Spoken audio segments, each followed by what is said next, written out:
exterior surface change.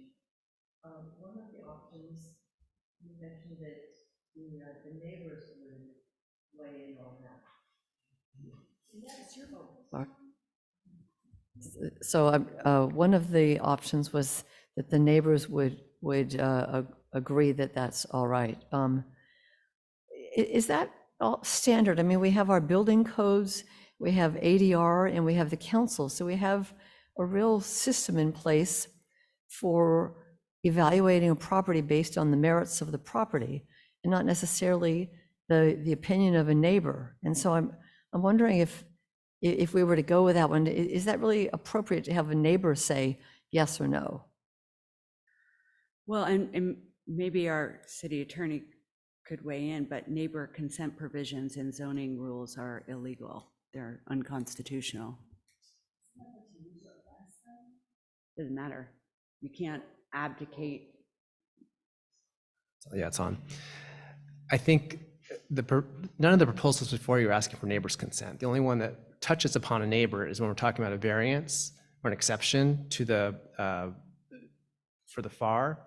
It's whether or not there's enough bulk character for the parcel in the neighborhood, and that it substantially reduces the privacy of the available to residents of adjoining neighbors. So in that context, which is already in our process for a variance, neighbors can come in and say, you can't meet the variance findings in our public comment process because there's concerns about the least, that the injury that is being put upon their property under our variance procedures.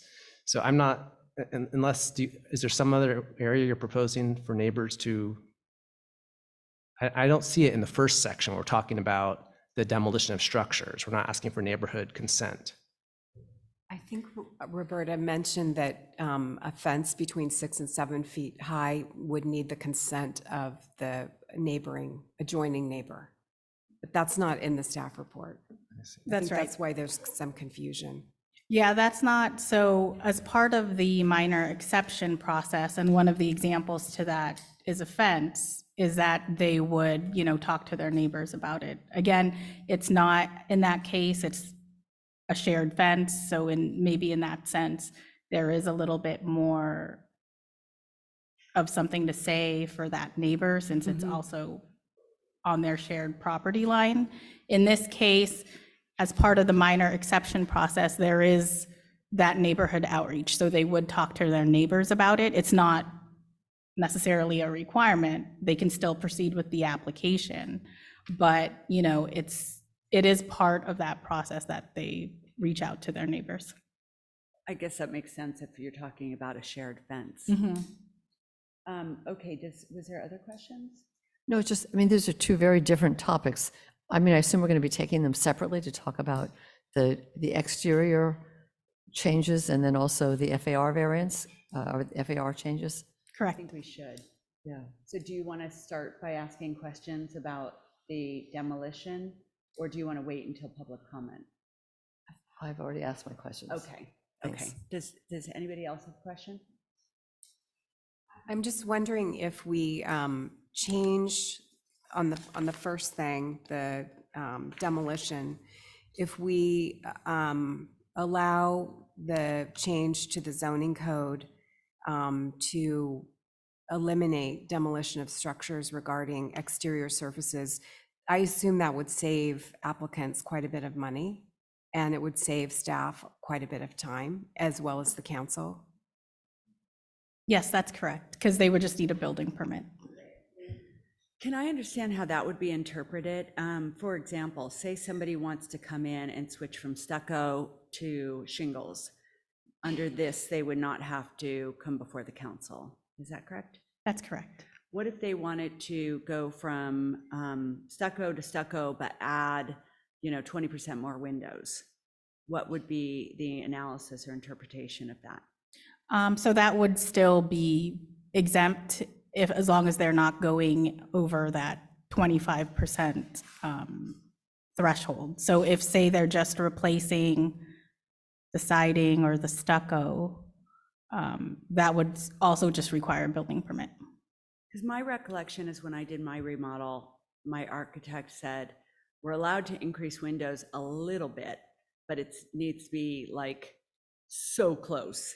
And that I kind of have that in my mind, that that's how we did it. But are you saying even under our old ordinance, if you weren't changing 25% of the exterior walls, then you actually could increase window size as part of that? So it talks about the exterior wall coverings. It doesn't, talk about the windows. So say hypothetically, you're not increasing any of the windows beyond that 25%, you would just need a building permit as it stands. Okay, so you could theoretically say, I'm just going to do the front of my house and I'm going to change a lot of windows. I mean, couldn't it get to a point where, and does our code allow you to escalate it and say, you know what, this is a big enough change to the exterior of this house that we should take you to design review? Yeah, I mean, I think that it does allow for that discretion. In this case, wall coverings, to me, that interpretation is pretty clear that it's siding, stucco, it's not windows. We're not talking about windows. So Right. you're saying this, you don't see this as a change I don't. to that? Okay. Anybody else have a question? All right, let's open it up to the public. Does any member of the public have a comment, question? Yes, if you wouldn't mind stating your name. Hi, my name is Steven Sutra, and I sit on the ADR.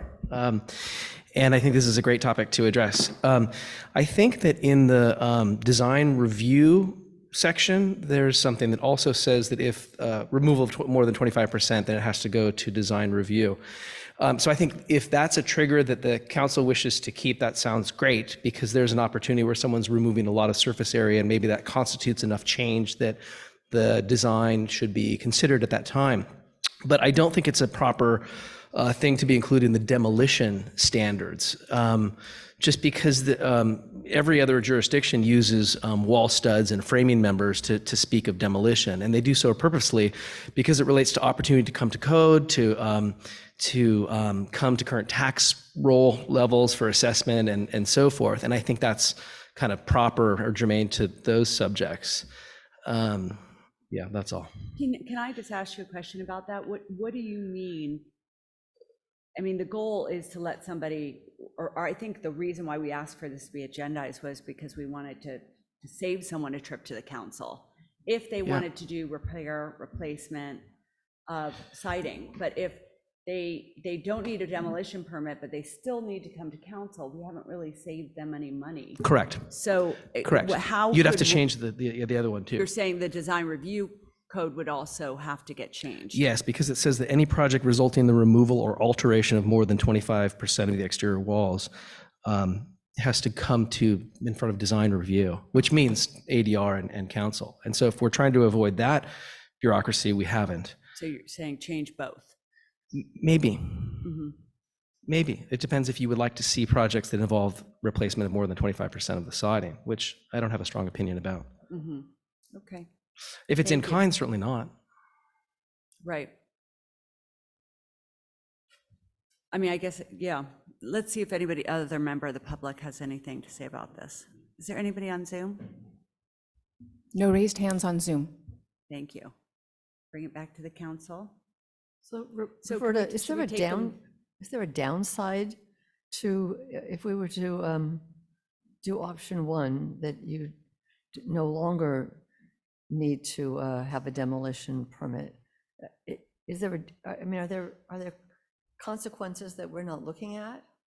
Well, if you think it's important, for instance, for someone to maintain an existing stucco, and you don't think maybe siding is an appropriate replacement, like say hypothetically, it's more of a Mediterranean style building, and the stucco is one of its design features, and you don't want them to replace it with siding, I think, you could say that if they replace it in kind, hypothetically, if they're just basically, redoing the siding, like say maybe it's moldy or there's some type of rot and they just want to replace the stucco, or the opposite, right? If they currently have siding, they want to replace that. I will say we've seen instances where due to being in the high fire severity zone, for instance, someone might have wood siding, and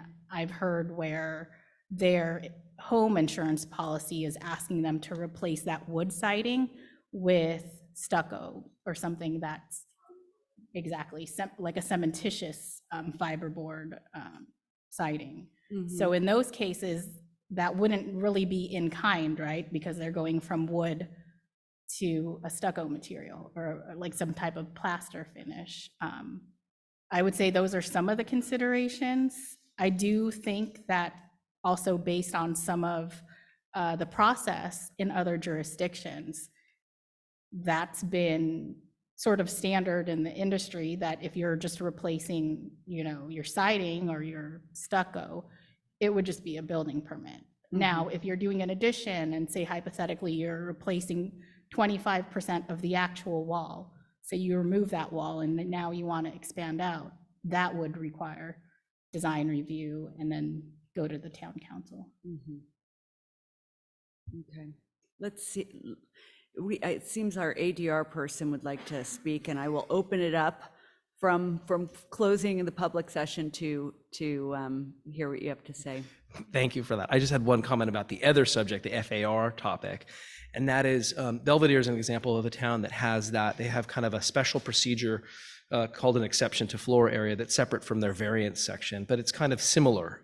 You don't have to make the same findings, but they have this set of findings that Roberta has researched and is accurate. But what I think it does is when you apply for a project in Belvedere, you're kind of with a wink, kind of encouraged, if you're not breaking any other rules, to apply for a floor area exception. And so if we wish to make that floodgate a little bit more open, and we want to see a lot more applications that ask for exceptions to floor area, this is, I think, the consequence of what you're talking about. We're happy to review more cases on the ADR of more exceptions. But what I get nervous about is creating more subjectivity related to particularly neighbor discussions in a town with so much nonconformance relative to lot size and setbacks and stuff. So I think, in Atherton, there are huge lot sizes. The rules are clear. If you meet the rules, you get to build what you would like to do. It's hard to do that in Ross because our lots are so irregularly shaped, and applying the code really rigorously and uniformly is very difficult. But if we're going to encourage another subjective process, I think it's going to result in more neighbor fights, basically. And I feel like that's a tough thing to do. I think there are other ways that we could adopt our code, change our code to make more square footage available. I think that a basements exception would be a terrific way to let people have more square footage without where very little or no mass kind of imposed upon the public, and maintaining all the beautiful green space we have. And I'm happy to champion that at a different time. Thank you. All right, we're reclosing the public session, so bringing it back. So why don't we take them one at a time? First, talking about this demolition, what are council members thinking, or does anyone want to volunteer thoughts? So my thought is that I like number one, but I also like the limitation of having it be in kind or an upgrade to some kind of preventative fire surface like hardy board or something like that. So I would think that if it's in kind or fire preventative, then the applicant should sail through and it should not be a big deal. If they are changing the look and the feel, then I think it should go through ADR and come to council. Yeah, I'm sort of torn. I can think of two Mediterraneans that improved for the better and look more Ross-like, that, one on Shady and one on Garden, that, went away from their Mediterranean roots, but turned out great. And so I wouldn't have an issue with that, but, you could see where somebody takes a traditional house and makes it more modern, and with that, a lot more kind of a departure from something that we wouldn't like. So I think anything for fire is certainly fine. And I'm not opposed to that. And I think that was the original desire to get it on, is just so that you don't have to come to council just because you want to change your stucco, your siding. So maybe limiting it in kind. What is your thought? Elizabeth, are you? I mean, it seems a little restrictive to me. I mean, if, why does it have to be the same? I mean, what if someone has stucco and they want, a shingled house and, that particular style, that's not in kind. If they're not in a fire zone, I mean, it's tiny parts of frost, but, Or if they're putting hardy, I mean, that's Right. a fireproof. I mean, well, I guess Julie was proposing in kind or fire Yeah, improvement. I guess the reason I like the in-kind thing is the presumption is ADR's already looked at it and already taken into account views of the neighbors and the character of the neighborhood. And if you don't have it in kind, then it seems like, people can do a lot without any kind of design review or any kind of restrictions. And I'm not sure we want that. Well, maybe if we were to do one and it's in kind, there's the option to bring it to ADR so that they could get approval, because it might be that it's a lovely design and it's their property, so they should be able to build something. Yeah, I don't really have a problem with somebody going from stucco to shingle either, but maybe if it's, changing the look of a property, taking it architecturally in a different direction, I just don't know if you can write something that would necessarily call that out. But I guess right now they have to go to ADR to change anything. So this way they can change most things, but if it's not in kind or fire, then they go to ADR. So it's, I mean, basically, there's a little bit of there's a little more room to do things. And people can still change the total style of the house if they want. If someone wants to redo their exterior walls and says, I don't have to go to planning because this is just in kind, do you look at it before it gets a building? So you would look at it and say, this looks like more than that. Yes, we do. So it's routed to planning either way, and we would review the plans and what they're proposing for consistency. And then is there a fee for that planning review? If it goes to ADR, there is, but also during the plan check, when they apply for building permits, it's part of the plan check. So the town's costs will still be recovered with this if we do this. That's correct. Okay. Okay, so are we reached an agreement on that? Do you have sufficient direction on that particular one?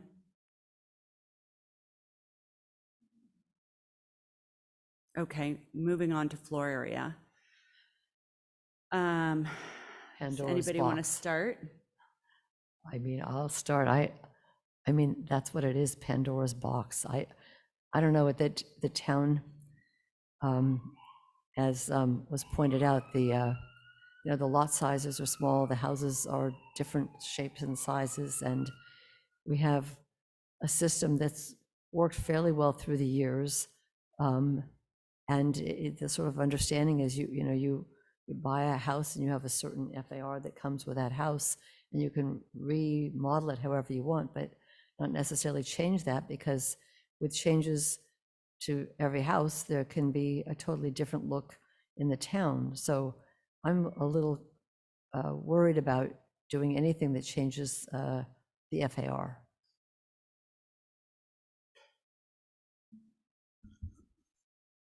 I agree. And I'm concerned, it's been a long time since we've had one of these problems with people making garages, real garages and things like that, that can have an effect on their FAR. I think it's better left alone. People are also using the ADU to get a lot of extra space. That seems to be a common situation. So I'm not sure it's really necessary to change this because we already have the ADU bonus situation.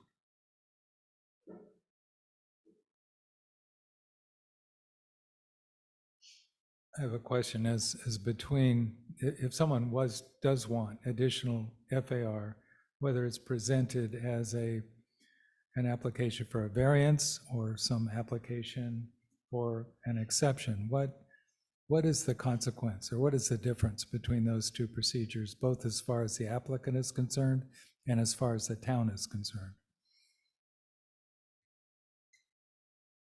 So right now, there is no exception process for FAR. It's strictly been processed as a variance. I do think variance findings are more stringent in that it requires a physical hardship. So there are situations such as so based on the 4 applications for variances to the floor area received by the town last year, 2 of them were approved, 2 were not. In the 2 instances where they were approved, it was one where it was on a hillside and their entrance was on the 2nd floor. And so in order to allow a safer entry into the home, the town council did approve a variance to their FAR so they can enlarge the entry.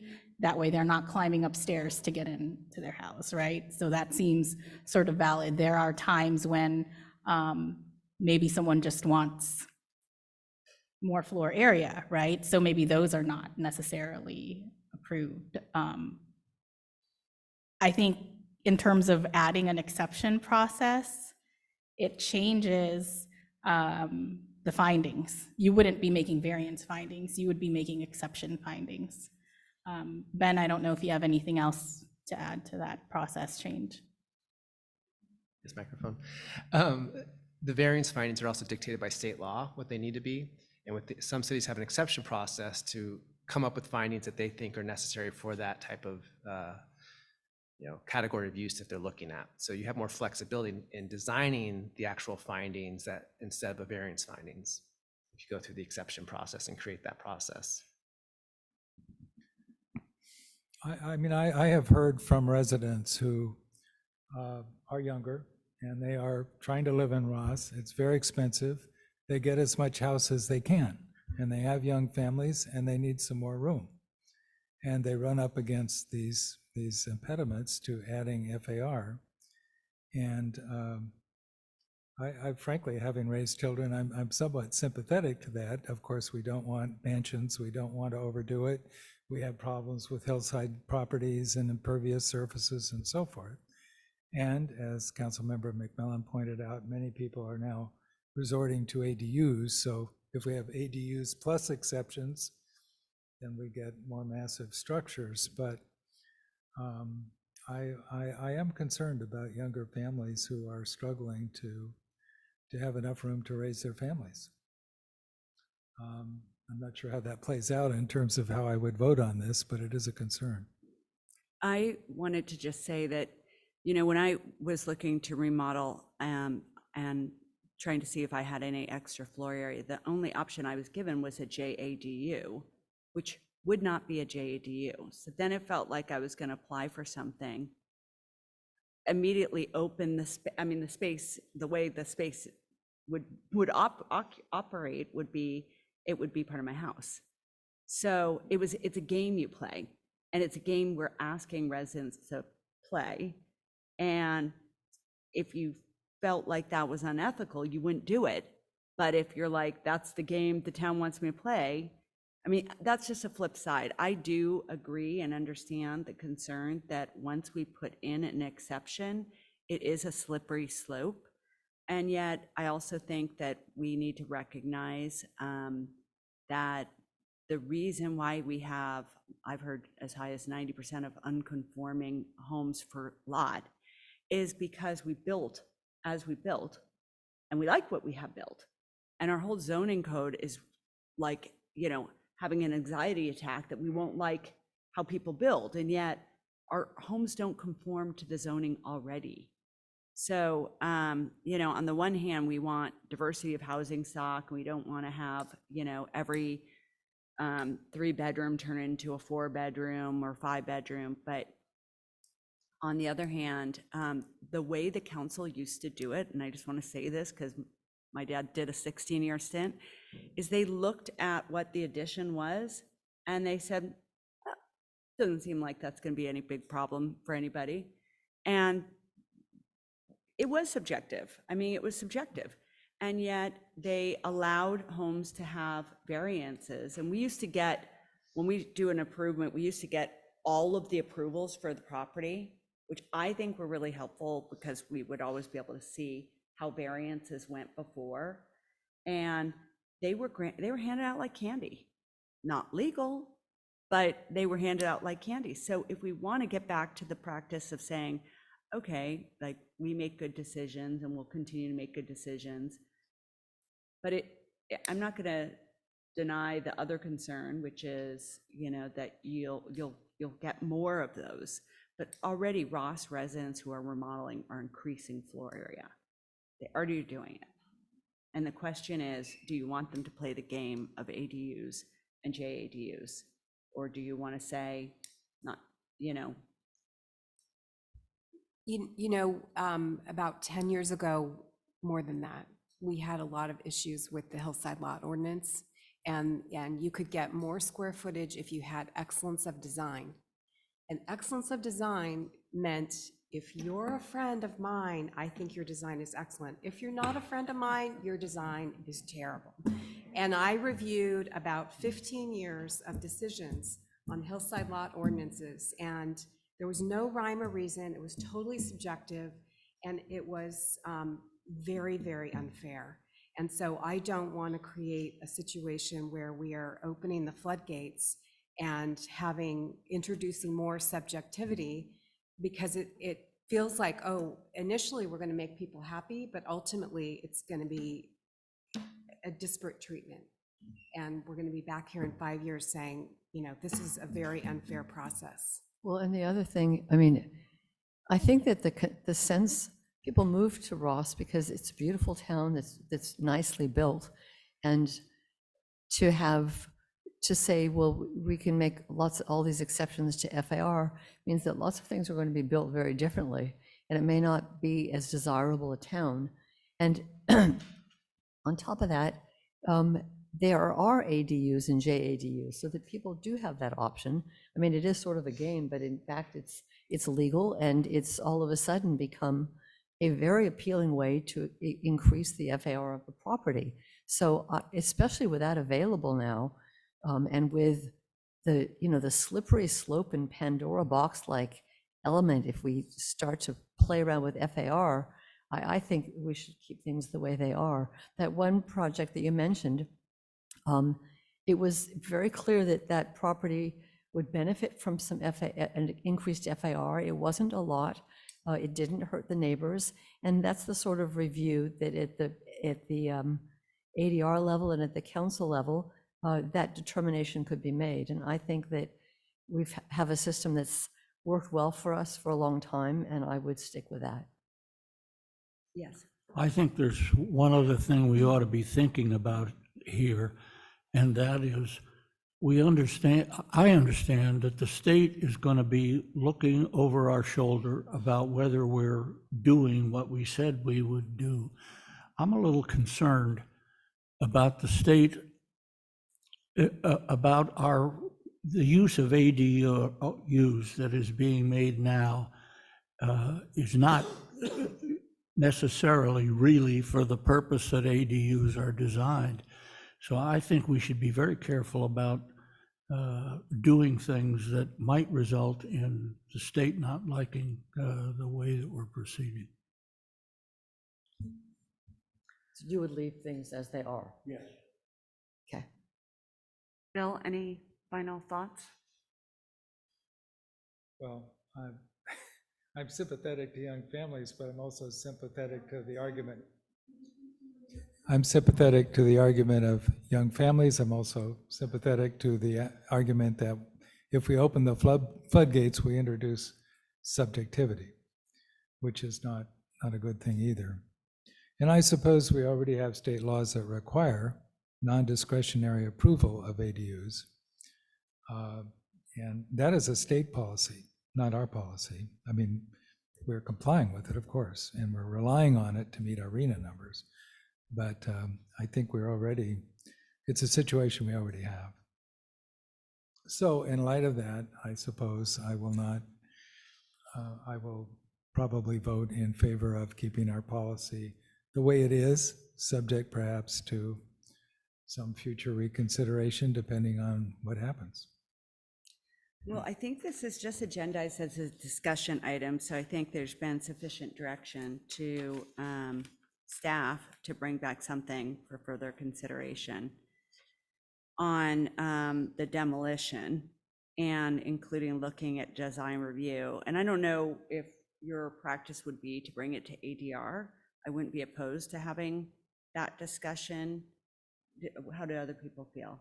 Do you think it should come back strictly to us, or do you think we should at least have ADR also look at that code language change? Great to have their input. I think it would be nice to bring it to them. Then they can at least see what the discussion is. Maybe they have some other ideas for us. So, all right, let's move on to item number 9, which is 65 Wellington Avenue Design Review Nonconformity Permit, Hillside Lot Permit, and Town Council consideration of resolution number 2401.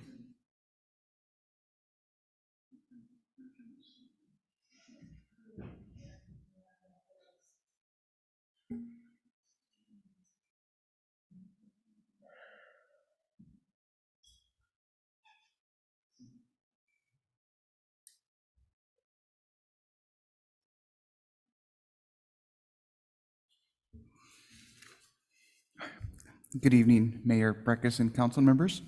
Tonight, the applicant at 65 Wellington is requesting approval for design review, a hillside lot permit, and a nonconformity permit. A variance is not required given that the new addition is not exacerbating the nonconforming structure further into the setback. The project is proposing an interior and exterior remodel, which includes reconfiguring the front stairs of the home and adding a 17-square-foot porch with an overhang, as well as reconfiguring parts of the front yard landscape, implementing retaining walls, and a new 6-foot gate. The project will also convert the existing basement into a JADU and transfer the floor area to construct a new 260-square-foot primary suite on the second level. The exterior of the house will be painted navy blue with a creamy white trim. On December 12, 2023, the project was reviewed by the ADR group. The ADR members supported the project overall. However, the ADR group provided feedback on the project. Their focus centered on architectural details, mainly the front porch addition, the garage door, and improving the front entry gate. In response, the applicant has updated the project plans to include the addition of a small sloping roof adjacent to the addition and new columns on the entry porch. The applicant also changed the garage door's appearance to create the illusion of 2 doors and a new entry gate door. On January 11th, 2024, the town staff met with the project applicant on site. The purpose of the site visit was to address neighbors' concerns related to the construction management plan and vegetation management plan. As a result of this meeting, staff has painted the curbs red at the intersection of Wellington and Baywood, starting at the stop sign and 20 feet back. The applicant is also required to remove the podocarpus trees, shrubs along Baywood to bring better visibility and safety to this intersection. Carpooling will be mandatory for both contractors and subcontractors to limit the amount of vehicles on Wellington and Baywood Avenue. And police will also routinely drive through the area to enforce illegal parking. If any neighbors have concerns about parking or traffic, please call the non-emergency line at 415-453-2727 to report any issues. An updated construction management plan was provided for review by town staff. The plans include relocating the portable toilet and areas for material storage. And also the project architect is here tonight, and we'll go over the construction management plan in greater detail. And I would also like to point out that a pre-construction meeting with the property owner, project contractor, the architect, Ross Valley Fire Department, and town staff is required prior to issuance of a building permit to review the construction and traffic management plan, as well as the conditions of approval for the project. Tonight's public hearing is to consider Resolution 2404, approving design review, a hillside lot permit, and a nonconformity permit at 65 Wellington Avenue. And we're happy to answer any questions. Thank you. Thank you. Does any member of the council have a question? Yes. There was some mention of building in the right-of-way. Is there new building in the right-of-way in this project? No, there's no new building within the right-of-way proposed for this project. Thank you. Okay, anybody else have a question? Okay, let's open it up to the applicant, and just to explain how we normally do this, we invite you to do 15-minute presentation if you like. You don't have to take that whole time. And if you would like, after we open it up to the public, if you want to respond to any public comment, you can also reserve time for that purpose. So all of those are options for you. And our clerk will take the time, and you'll see it somewhere, something right in front of me. Please. Hello, council members. My name is Steven Sutro. I'm the designer of this project. And I've shared a quick PDF deck with Alex for him to share on the screen and with people that are with us via Zoom. So these are the two renderings of the project. You've seen the one on the left before in Alex's presentation. The other rendering is of the gate and garage. And I'll talk more about the details as we go. You can switch to the next page, Alex, please. Okay, the proposed project at 65 Wellington consists primarily of an interior renovation, but with some exterior changes, and that's why we're here today. Paint and freshening of the exterior, a junior accessory dwelling unit at the garden level. And we can see in the floor plan that it's really not meant to enlarge the house, but really is intended to be a separate space. Changes at the front entrance to create a cover at the front door, an addition at the bedroom level in transference of the JADU square footage, changes at the gate and front steps, changes to the garage doors, and then planting changes primarily that are required by the fire department. The project conforms to all setbacks, FAR, lot coverage, and height limit planning regulations. There's a very small increase in impervious surface area, which will be offset by a small bioretention area of just 5 square feet. A nonconformity permit is required because a small portion of, well, a lot of the building is in the side yard, exists in the side yard. If you, let's see, if you go to the previous page, please, or next, I guess. No, back to, there we go. So the bottom of the page is the side yard setback, and the house stands in substantial nonconformance in that area. You can see the dashed line that is just above the long wing. That's the side setback. So the new square footage is highlighted in blue. So the entirety of the addition is in the buildable area. The project requires a nonconformity permit because we're altering a non-conforming structure, and we're also changing the nature of the front entrance by creating that porch. So that is in a non-conforming area. That's in the setback, but the bulk of the house stays the same, and there will be no change in the silhouette that faces that neighbor. So the change related to the new overhang kind of faces inward to the center of the property. On this slide, it just circles the areas of the project, which is just the bedroom addition, the front porch, the front gate, the garage doors, and then there's the trees, the podocarpus that gets removed from all around the side. The next page, please, Alex. So this is a little bit of detail about each of those items, and we don't have to dwell on it. But, the front entrance in the existing is on the right-hand side of the slide and has no overhang, has a very small eave, and it's crummy to use because of that. There's no rain protection. There's not a sense of welcome to guests, and it just does not really feel commensurate with Ross, and with a nice house such as this, it feels a little bit substandard. And so for both functional reasons and aesthetic reasons, we think it's great to create a little bit of coverage at the front door. The ADU, or JADU rather, occupies the garden level, or most of the garden level, and that's accessed via a door that's at the bottom of that stair, just around the corner there. So it's a really great position for a true JADU to be used by long-term family members. If it ever were rented out, it's available for that purpose. And so I think it really serves the housing stock purpose in a nice way. They can use it for their family, extended family or things like that, which is the intended state use. And also, if it should serve the purpose of a rental, it's there. And so that, I think, is in the spirit and letter of the law for ADUs. Okay, next page, please, Alex. So the garage stands right at the property line, and there's a substantial encroachment into the right-of-way with the stone walls that wrap around to the left in this image, and then that wrap around the corner up Baywood, and that's where all the podocarpus and magnolias are currently planted.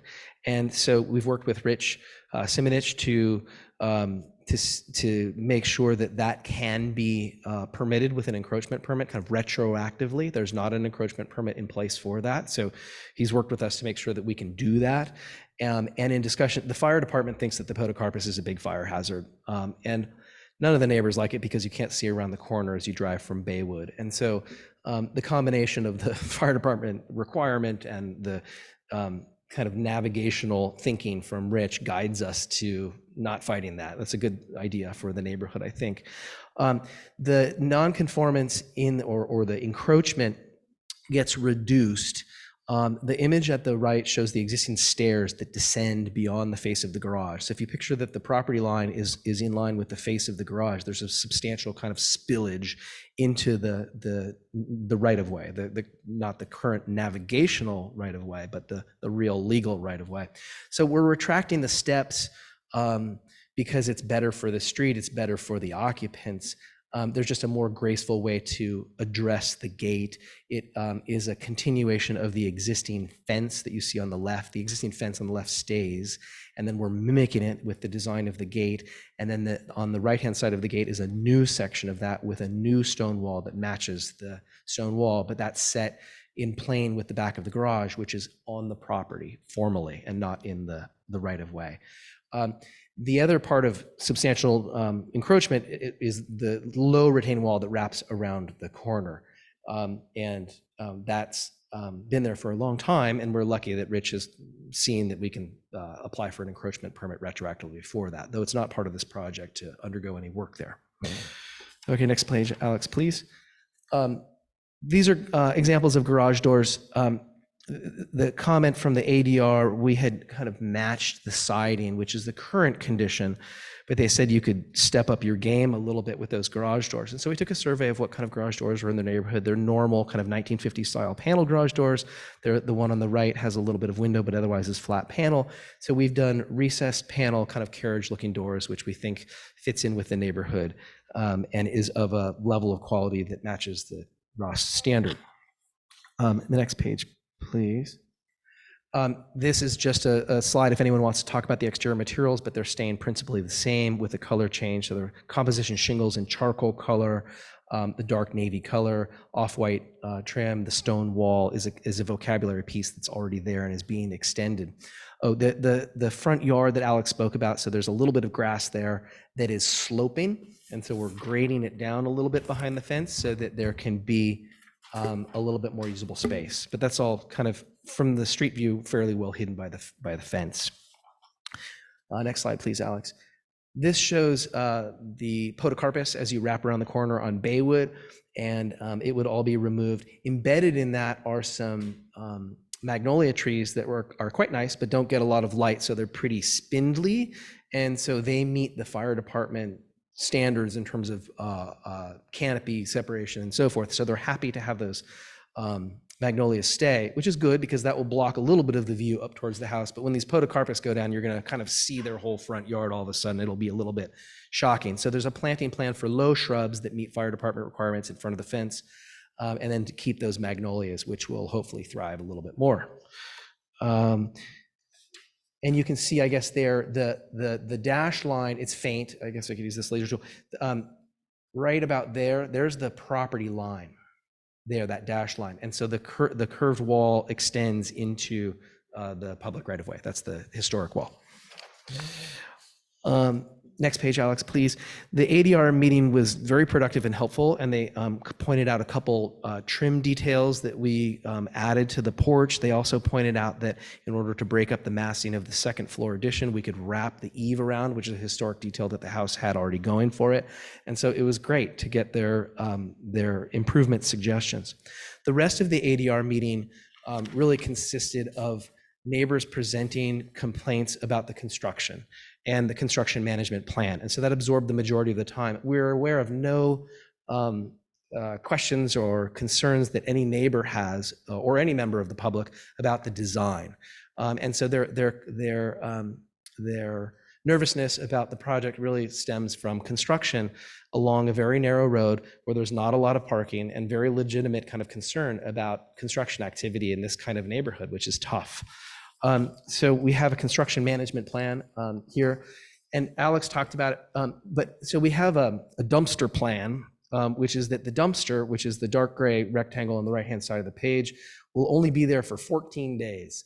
And so the builder only has 14 days to utilize that space because it encroaches into the navigational right-of-way even a little bit, even if you cram the dumpster up against the garage. And so Rich will ask for a specific encroachment permit for that dumpster to live there for that period of time, and he's going to get mad if it's there for longer.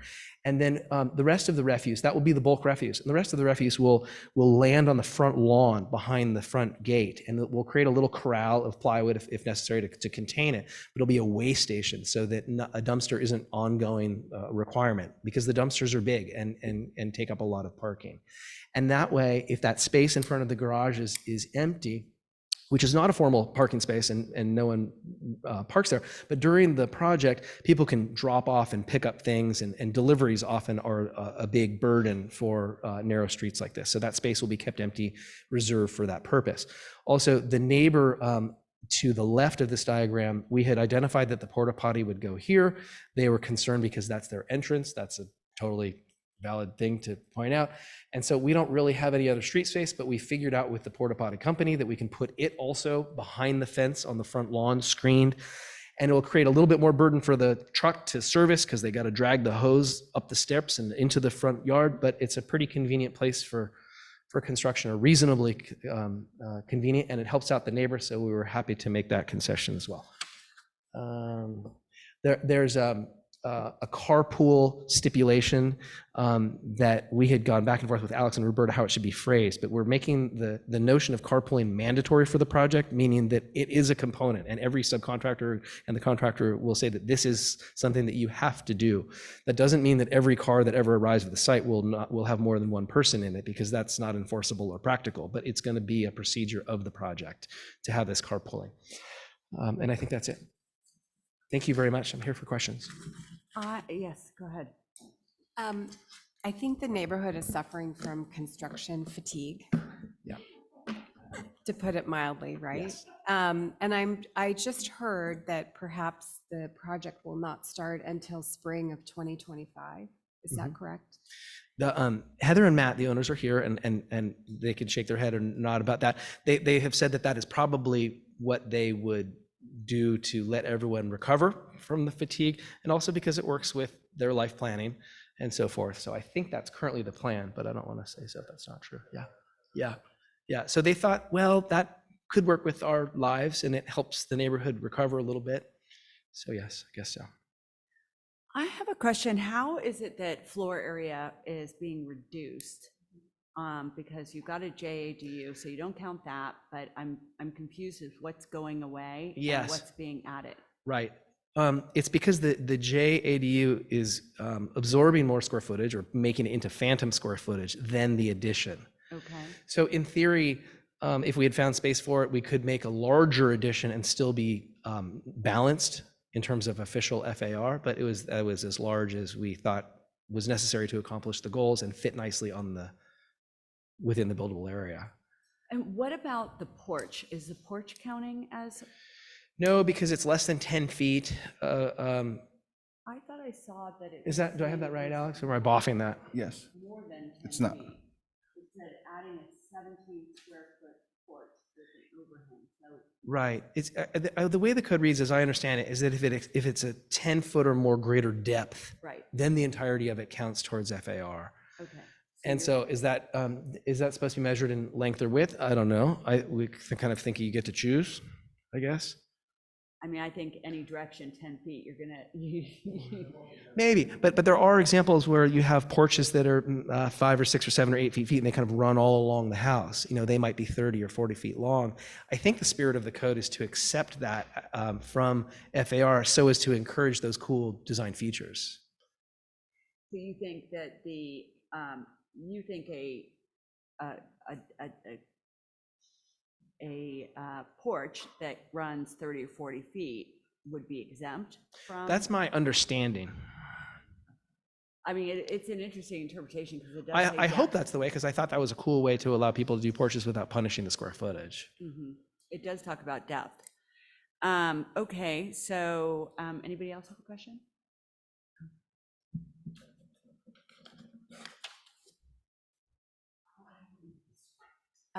Is it possible to, during construction, to park a construction vehicle in the garage? I don't know. If Yeah, you're if you want to going say to speak, something. we I mean, do need you. we have a small staging area identified on the front lawn that some of which is taken up by refuse, some of which is taken up by the porta potty. And so materials that are delivered to the site that are stacked and getting ready to be placed can either go there, or if it's rainy, they have to go somewhere protected. So usually the garage ends up being a storage for moldings and cool stuff that is going to be protected. So I think it depends on the stage of the project. And no, not necessarily for the entirety of the project, certainly. Yeah. Anybody else have a question? All right, one other question, that you mentioned that the encroachment on the side where there's a nonconformity, did the neighbor that's closest to that have any issue with the project? I'm sorry, if you're going to speak, you actually need to speak in the microphone, just so anybody who's at home can hear you. Sorry, those were the Wells, and they're one of the ones that wrote in support of the project, but they wanted the planning to know they approved it. Thank you. Okay, if nobody has any more questions, let's open it up for the public, and anybody who wishes to speak, we ask that you do so in the I've done this before in the microwave, on the microphone, so that anybody at home can hear you.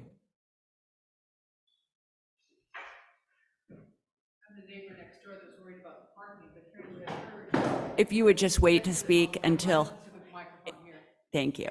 Hi, my name is Linda Brown. I live at 7 Baywood. That's just around the corner from this project. And I was much concerned about parking and the dangers I've already encountered as a result of work vehicles from the project across the street. I'm delighted that you've agreed to carpool, and it's mandatory, because it's very, very dangerous with what's happened so far. I've almost been hit twice, and the police can say that that's something I would like to avoid at my age, as being T-boned because they can't see me backing out of my garage. So thank you for making that consideration. Thank you for making it mandatory, because it's been ungodly as a result of the construction across the street from you for years. So thank you very much. Is there anybody else that would like to speak on this item?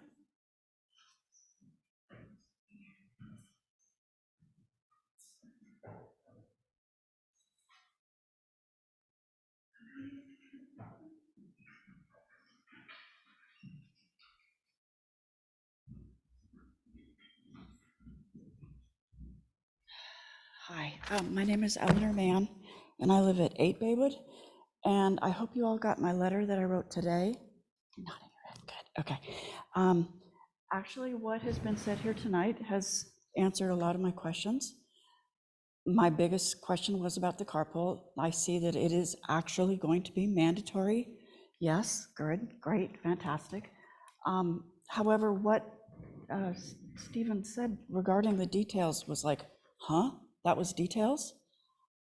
Does a mandatory carpool have things like what's the specific number of cars that can be parked on this section and that section? Is there that kind of detail? I mean, we'd kind of like to know for the neighborhood, because we were all told there was going to be a carpool, and so we said, yes, we support. So this is a really critical thing. I'm glad to see it's now in the conditions of approval that it's mandatory. That's great. But it doesn't have any details so far that we're hearing. So the neighborhood would like to hear a little more details. And how does this get enforced? What are we to do as a neighborhood to live with the possibility, the likelihood of there being non-compliance with this carpooling and anything else, like working after 5? Because in the past, with the construction in the neighborhood, I'll just say, we just kind of tolerated it. But it's a lot to tolerate. Yeah, construction fatigue. Yeah, that's a good word for it. So perhaps some guidance as to what we as neighbors should do if we feel something's not happening that should be happening according to the conditions of approval, things like that. Because I don't think it's right that we should have to call the police. I mean, I did that a couple times and they're busy, they've got other things to do. But yeah, they were working till like 7 and moving big equipment, and I finally called at 6. And I really hated to do it, but I'd had it. It was just time.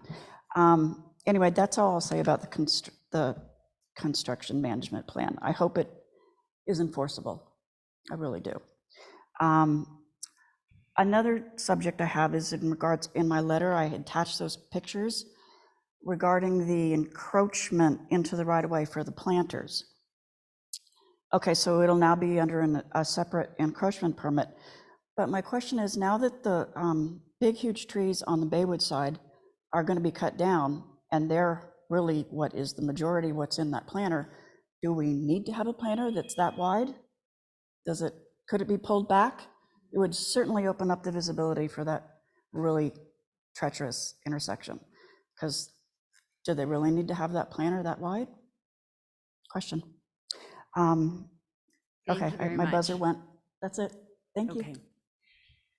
All right, so I don't know how much time is reserved because I can't see that, but did the applicant have additional time? Minutes for Okay. rebuttal. Well, that's unfortunate. Just because we don't always need to hear that. But we'll honor that. And so there's 5 minutes and then whatever the amount of time is that, They had 3 minutes and 15 seconds. okay, so you got 8 minutes and 15 seconds. Well, no, you just get 5 minutes. There's no reserve of the 15 minutes. 5 minutes, got it. Yeah. Okay. We want to make sure there's no public comments on Zoom. That's a good idea. Let's do that. Can you see if there's any public comment?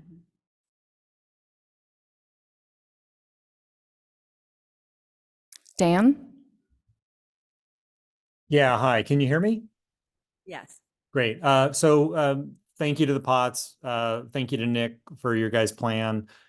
We appreciate the effort on carpooling, and I completely understand what it is to push project out to 2025. That's not easy, and so we very much appreciate it and look forward to cooperating with you guys as you go forward.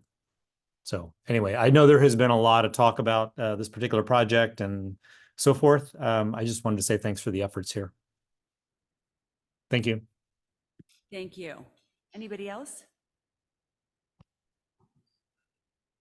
There are no more raised hands on Zoom. Okay, thank you. Stephen? Thank you. Stephen Sutro, designer for the project. I just want to point out that the encroachment along Baywood is very low. There's a low stone wall that's 30 inches high or less, 2 feet probably, and then a little bit of shrubbery that slopes up to the very open picket fence.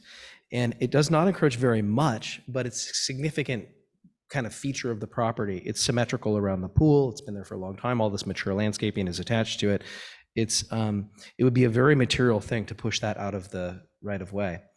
And it does not pose a visual navigational problem in terms of its height. So I just wanted to point that out in case there was discussion about potentially requesting that be pushed back. It would be a very serious thing to do to request it. I would ask, if you entertain that kind of thing, I would ask Rich to, if it's necessary. There are lots of encroachments into the public right-of-way throughout Ross with walls and fences and retaining walls and all kinds of things. There's a normal encroachment process for that because not all of the official legal right-of-way is necessary for the navigation that's required. Sometimes the fire department or other reasons finds it necessary to request that people evacuate and move things out of the right-of-way to widen it. I don't think this is a case where that's necessary, but if you were to entertain it, I would take it very seriously. Thank you. Thank you. Okay, we're bringing it back to the council to deliberate. And I'm happy to hear from members of the council. Yes. So I think that it was fairly clear that the design is well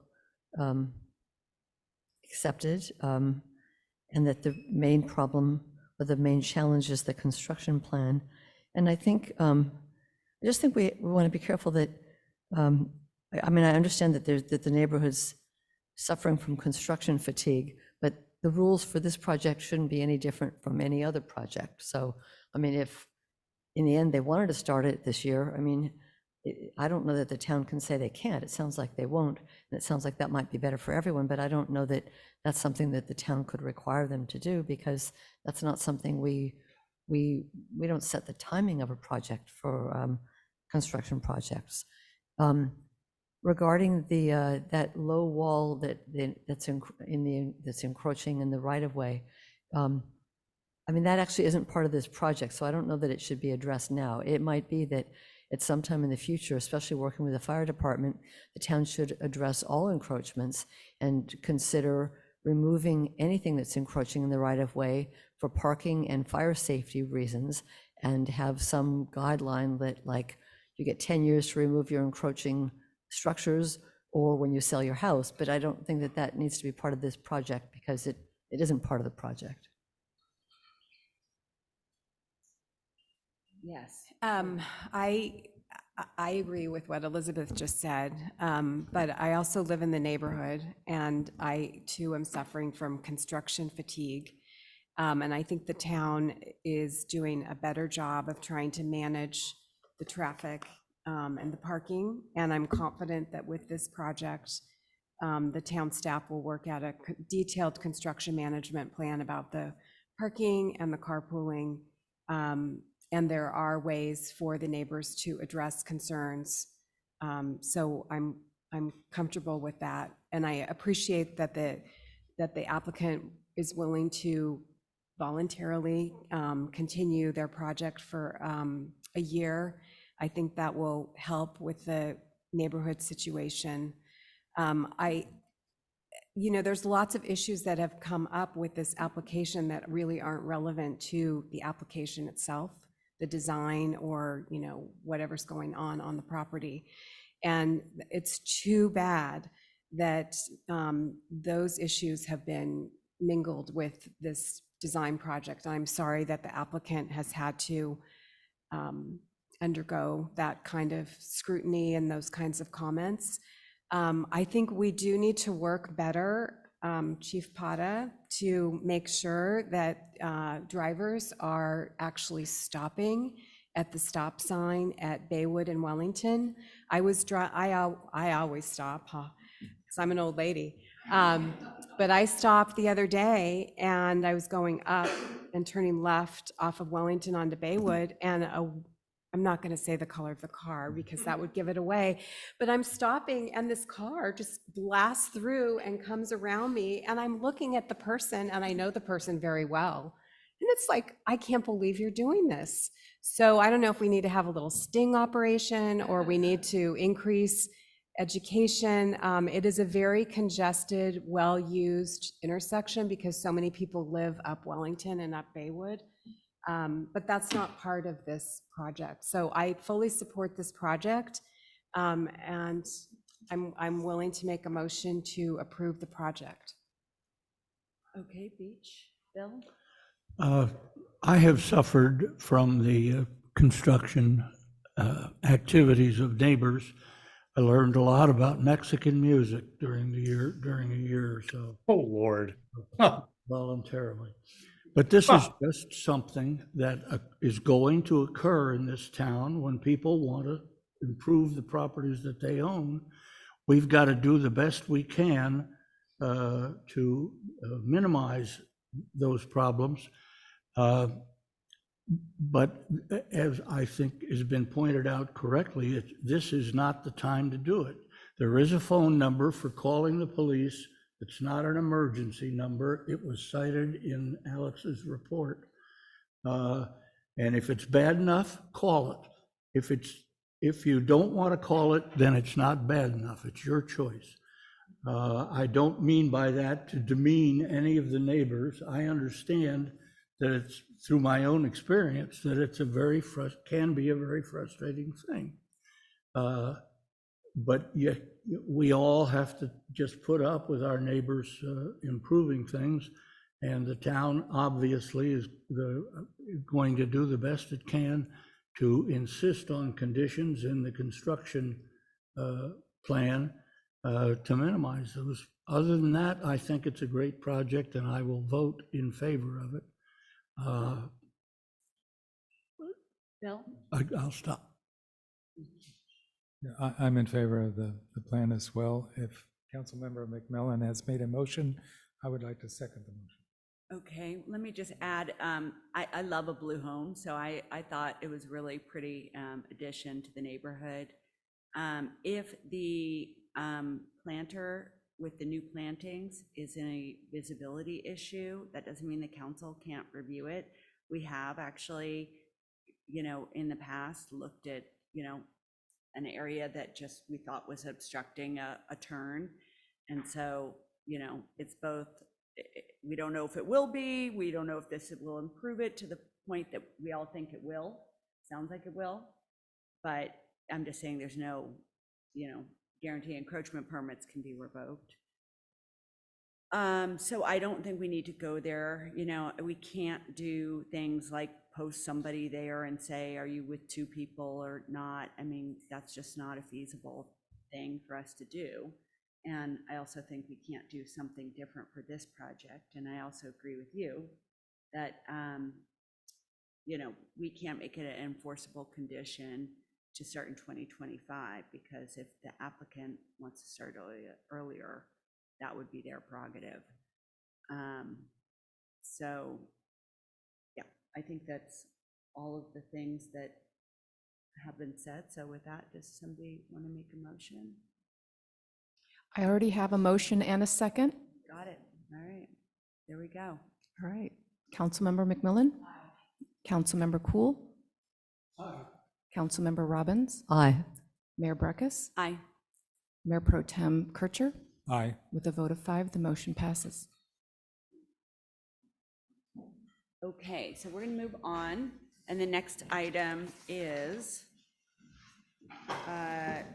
no action items. So any council correspondence? Anybody? Okay. And then next is future council items. So I have 3. 2 have to do with meetings. It turns out that June 6th is a Ross Valley Paramedic Association meeting, and we had scheduled our council meeting that day. I think we need to push our council meeting back a week. Chris, would that go on the agenda, or how would we make that happen? If your policy is for 2 council members, if 2 council members would like us to bring back the schedule for the remainder of the year, we're happy to do that. The next meeting in June So June 6th is the conflict with RVPA. right. But I didn't realize, I forgot RVPA has the May 2nd meeting also. And we have a council meeting that day too. So I think we'll want to look at, can we change that meeting to May 9. I don't know, I guess it's because, I'm just not sure why these are coming up as conflicts now, but they are. Well, the June meeting, we always had the beginning of June because of Ross School and high school graduation, which is really not relevant to us anymore.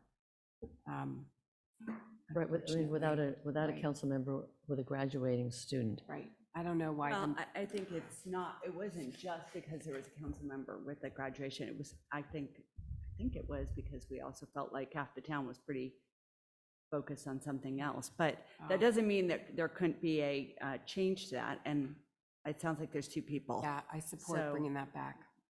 So if I might add, so you could do Thursday, June 13th, or Thursday, June 20th. And do you want to put that on the agenda for the April meeting? I'd be happy to. So Do you I'll have actually be a, out of town on the 20th. you'll be out of town, okay. So it doesn't work for me, though. Maybe it works better for the others. Well, it sounds So I like can it's just- going on the agenda And we can Okay. settle a date. instead of a date being decided, but it's a bit of a pain. Okay, so I'll put it on the agenda. I'm just thinking for your planning purposes, your next council meeting isn't until April 4th. And so if you guys are thinking about June 13th as the next date, that might be good for the council to be able to, I can bring back a resolution changing the June meeting date from June 2nd to June, or whatever the meeting June was. 6th to June June 13th. 6th to June 13th. And you're also gonna, so I'm assuming what you're talking about doing is we're agendizing a council meeting change that would come before the council in April. It Mhm. would change both, or maybe not, but it would be talking about May Yeah. and June. I hadn't switched my line of thought to the May meeting yet. I was just looking at the June meeting, because I do know that people tend to make plans for June, and I thought for the council, it would be good to kind of have an idea of what you were looking at considering. Yeah, I was just thinking On about April whether 4th. we're allowed to discuss the item or whether we really just need to put it on the agenda. Okay. Okay. Okay. So maybe people can weigh in with their conflicts individually to the town manager. And then you have 3 items.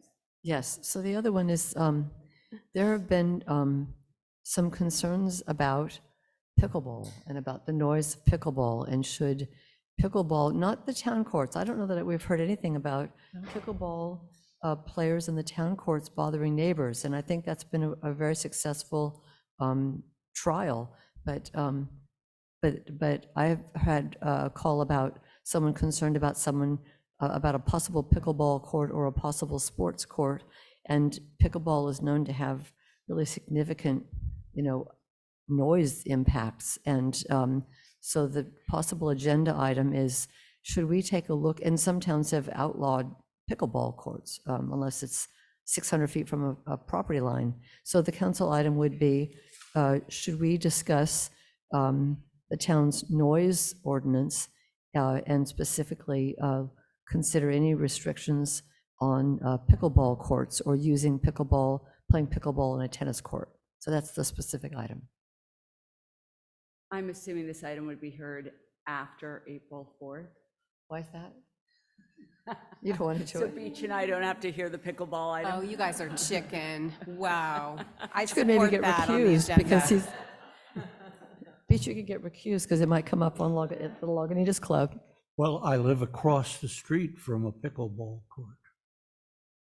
Interesting. Well, that seems like you're well-suited to hear it, but. I'm not going to be here. In April?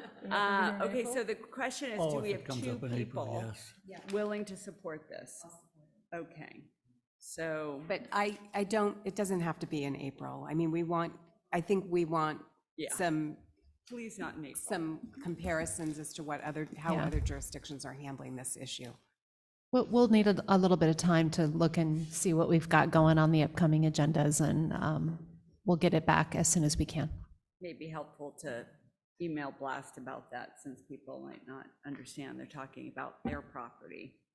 No, I think it'll be something people will want to weigh in on. It would be helpful. But what about if there are applications for courts in the works that come to the council before we have a chance to talk about it? How do we deal with that?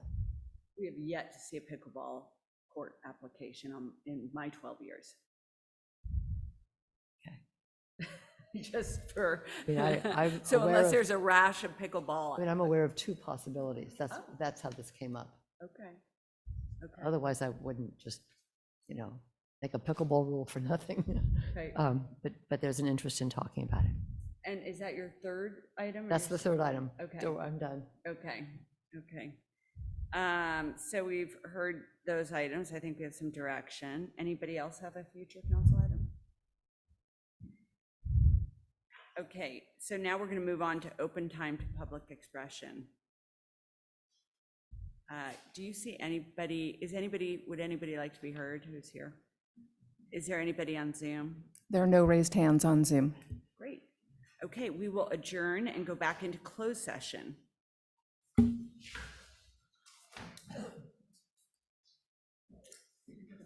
Yes, should we do that?